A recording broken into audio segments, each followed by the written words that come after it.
Good morning, good morning. Hope everybody's very well and enjoying the championship season. I don't know where you are in your businesses at the minute, but if you're anything like me and the other property entrepreneurs, it's championship season, it's full tilt.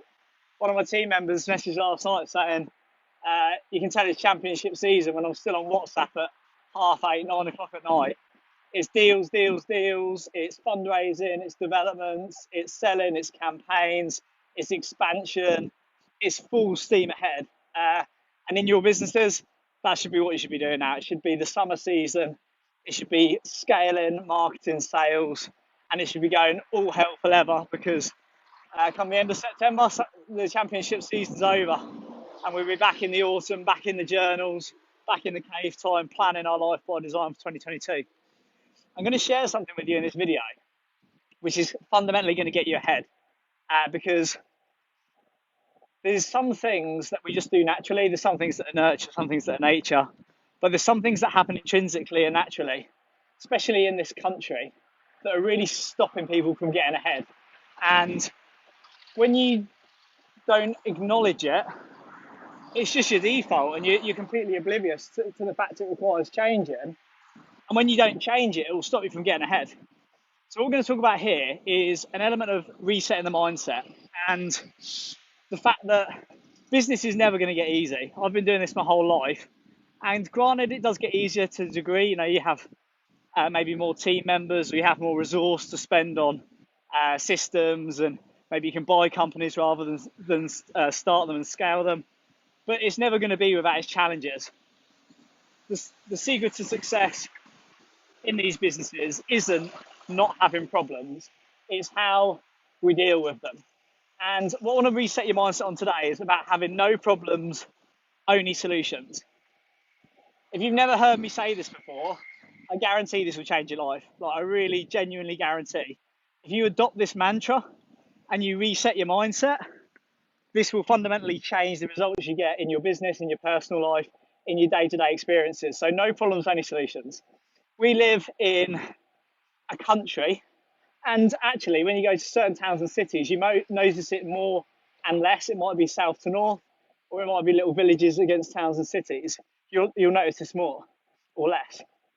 But in the UK specifically, there is quite a negative vibe. You know, people like negativity, they like moaning, they like complaining, they like to find problems. You go to shops or restaurants or banks and computer says no, they like there to be issues, and it's just ingrained in an element of our society. It just is what it is. What we want to do is we want to acknowledge this and allow ourselves to get ahead of it, and just understanding that this is possible will fundamentally change the progress that you achieve and how you can get ahead. So no problems, only solutions. We're just coming out of the back end of 18 months, 2 years worth of pandemic, and ppn UK has, whilst obviously the pandemic's been hugely impacting both health, society, business, economics, it's not been a great 2 years for anyone. I'm not belittling that. But going into that with this mindset of no problems, only solutions, not only did we get all of our businesses through it, many of them also actually expanded. So rather than laying people off and furloughing people, we actually went on an aggressive recruitment drive because we knew there'd be loads of talent. And obviously when the market comes back, it dries up like it has now. ppn UK's had its best year on record. The only way this has been possible through one of the worst economic landscapes at a macro level in our lifetimes is that we've had a mindset of no problems, only solutions. And this is something we used all the way through the pandemic. It's something we train our property entrepreneurs every single year. And it's something I use in my day-to-day life just to get by and get ahead. And what I want you to do is just to start tuning into this concept of no problems, only solutions. So we had COVID and we had couldn't run our events. So we could only have 30 people rather than 100 people. So we had 30 people on a live stage. We then had a cinema room, which was the second room with another 30 people in.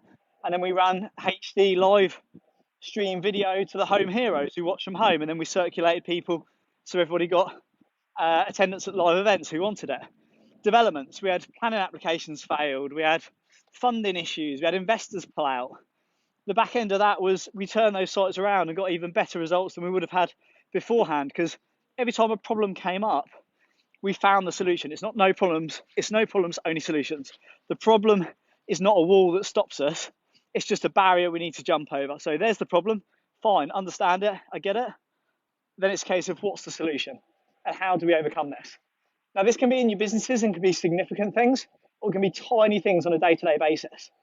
When you start to adopt this and actually use it in real time, it will just get you so far ahead. Let me give you a few examples from the last week or so, and then we'll look at a little bit of strategy as to how to overcome it. So, a few examples this week. Last Wednesday, sorry, we were completing on a property, and I needed to transfer the money to the solicitors, but because of obviously the banks, because we're in the turbulent times, or even just good practice anyway, you don't want to have more than about 80 grand in the bank in any one sort of branch and bank. So I moved a lot of my money into NS&I, and was buying this property cash. I needed to transfer a reasonable amount, and went to the NSI, it's my NS&I account, and you can only transfer it to your personal account. So I couldn't transfer it to solicitors, so I had to delay completion 3 days. We were already buying it discounted, and we bought it like 9 months ago, so there was pressure to get it done. Otherwise, the seller was going to get wise to it, or the seller was, if they got frustrated enough, they could probably put it back on the market for another 5, 10, 15% more than what we paid for it. Had to get it done, pushed it back to Friday. Got to Friday, money arrived in my personal account, fantastic. Went to the bank to transfer it into the solicitor's account. And the person at the bank said, oh, unfortunately, because the money's just arrived this morning, we can't transfer the funds. I didn't know this. I don't know if you know this. But if your money arrives the same day and it's a sizable amount, they have to hold it for 24 hours in case it's fraudulent or somebody recalls it and it's been made incorrectly. They have to hold it for 24 hours. I said, okay, well, that's a problem. So I'm standing there, that's a problem. Can't buy this property, very frustrating, and it's a problem. But that's the problem, what's the solution? So I said, oh, that's fine. So then let's investigate why it's a problem. So look, can you tell me a bit more about this policy that the company's got? Bear in mind, this is NatWest Bank. We're in Solihull Town Centre, NatWest Bank, busy Friday morning. I'm like, I understand that's your policy. You've obviously got something you're trying to achieve. I've got something I'm trying to achieve. Let's talk about it. So she said, oh, basically it's because it might be coming from a fraudulent person who's laundering money, or it might have been sent by somebody incorrectly, in which case they might recall it. So we need to leave it in there for 24 hours in case they recall it.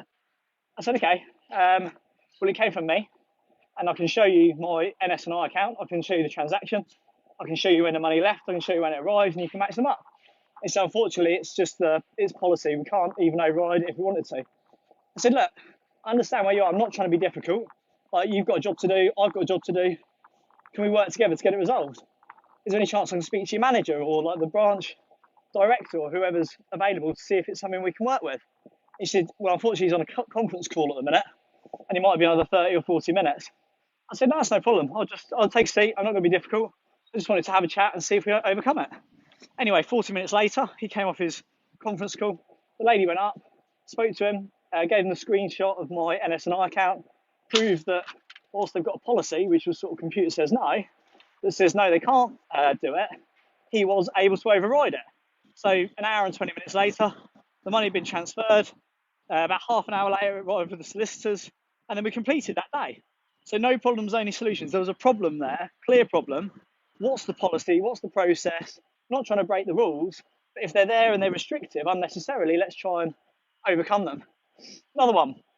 I went to get a new phone, O2. Went to O2 to get a new phone, and basically Emma, my assistant, had been trying to order one online, and for some reason it just wasn't setting up. It wouldn't work. They said, any chance you can just go into the branch on Saturday and do it? So I said, yeah, well, I'm in Birmingham anyway. I'll pop up to the shopping centre and I'll go and get it done. And I got there and set the account up and got through all the information. Then they did the credit check, and they said, have you got the debit card for the company that you're setting the account up for?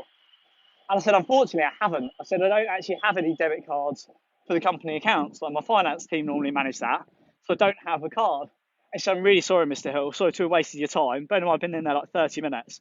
So the phone's already on the desk. So in my head, I've already got a new phone that's going to actually work. Unfortunately, Mr. Hill, we can't because we need the debit card that's registered to the address to do your credit check. I said, okay, understand that. That's not unreasonable. It's Experian, reasonably legit organisation, and it's not unreasonable for them to ask for the debit card details. So I said, okay, it's fine. I said, can you just like give me a bit more information? Just give me a bit more insight to what this is. And he said, oh, basically, we have to do a credit check, and there's a number of fields on the credit check. There's company credit check, there's a personal credit check, and then there's a address check. And the reason we need the debit card is because they need to confirm the address you've given me is actually the company address. I said, okay, I get that. That's absolutely fine. I said, well, I haven't got that card because it's one of my group companies, but I have got my debit card for my holding company, and that's registered at the same address. So whilst that debit card has nothing to do with the account I'm trying to open this on, and it has nothing to do with that business, if the only objective you're trying to achieve is to check my address, here's another debit card that is at the same address, different company, different account, nothing to do with it. But if that's the only thing you want it for, that would work. I said, would that work? And she said, I don't know. She said, I've been working here 8 years. I've never tried it. Let's give it a go. Needless to say, about 3 minutes later, my address was confirmed, and I got the phone and walked out. So no problems, only solutions. So well, there's the problem. There's always a solution. So no problems, only solutions. Don't get into this mindset of having problems that can't be dealt with, or focusing on the negatives, or even some people looking for the problem. Going around looking for problems each day, looking for a bit of crisis and a bit of chaos to immerse yourself in. Just change that mindset of like no problems, only solutions, and try and overcome every element of it. Another one at the weekend, actually, I went out for some lunch at the Botanist in Coventry, and got there 12 o'clock. It opens at 12, 12:05, got there. The bells were going off as I was walking through the town centre, and got there. Hello. Got there, and they said, oh yeah, unfortunately, yeah. So, in fact, two people were queued in front of us, and they said, oh, can we get a table to eat? And they said, unfortunately, there's no tables available until 1:30, an hour and a half after we're standing there quite hungry, ready to eat. And I was just thinking, I can see behind the lady who's standing at the welcome and meet and greet, stand here to be seated sort of thing, wait here to be seated. I can see behind her, and there's not a single person in this bar or this restaurant. I was thinking, well, that's good. She said, yeah, unfortunately, there's no tables. Said it to the next people, unfortunately, there's no tables till 1:30. And I'm thinking, how are you turning people away? Their policy is obviously X, Y, Z. How are you turning people away when you've got nobody in the restaurant or in the bar, and you just turn away business? And I thought, well, there's no problems, only solutions. So it got to our turn to be rejected. I said, oh, we're looking for a table for two, if possible, for some food. So unfortunately, we're fully booked. First table we could do would be at 1:30. I said, oh, that's fine. I said, I noticed there's nobody sitting in the bar. I said, are we able to sit in the bar? She said, yeah, absolutely, you can sit in the bar. It's just the restaurant that's fully booked. I said, if we sit in the bar, can we order some food to the bar? And she said, yeah, that's no problem at all. It's only the restaurant that's fully booked. So this is that whole no problems, only solutions. She quite rightly had a fully booked restaurant. And when people are asking for a table for two to eat, she's thinking, unfortunately, the restaurant's fully booked. 2 people before us got rejected. And I thought, right, well, there's an opportunity there. So it's trying to understand what society are doing, just as a macro level, is we're quite happy to be negative. We're quite happy to be unhelpful. We're quite happy to accept the computer says no. And these people are well within their normal mindset and right to do these things. If you want to get ahead over the coming days, weeks and months, I would encourage you to start to adopt this strategy and just think no problems, only solutions. Whenever anything goes wrong, car breaks down, issue in the business, I was selling a company for somebody the other day, and on the day of completion, the funds disappeared. I said, that's not a problem, let's sort it out, let's do something else. Created this strategic little solution where we did a bit of a cashback element on it and got the deal across the line. Planning applications that go wrong, rejected. Okay, now we've got planning for 10 flats, and the most anybody's ever had on that road is 3. Or Waterloo Crescent, 3 rejected planning applications. And then in the middle of pandemic, we thought, oh, it's a perfect opportunity to go back to the planners. We got planning for a 28-bed HMO in Nottingham City Centre and made over £500,000 on it. It's like, no problems, no only solutions is the mantra you need to adopt today. Take that on board with you wherever you go and just start using it. When you come up against the computer says no, or you come up against a problem today, or something doesn't go your way, something goes wrong, just start thinking today, no problems, only solutions. Right, I know the problem, I understand it, now what's the solution? Start tuning into this, and I guarantee it will fundamentally change your life. Jot it on the top of your journal, save it as your screensaver, do whatever you've got to do, because it will get you ahead over the next coming days, weeks and months. And it will just allow you to observe the masses and do the opposite, because for whatever reason, we like problems. You know, human beings, people in England, people who work in shops and big corporations just like to enjoy problems.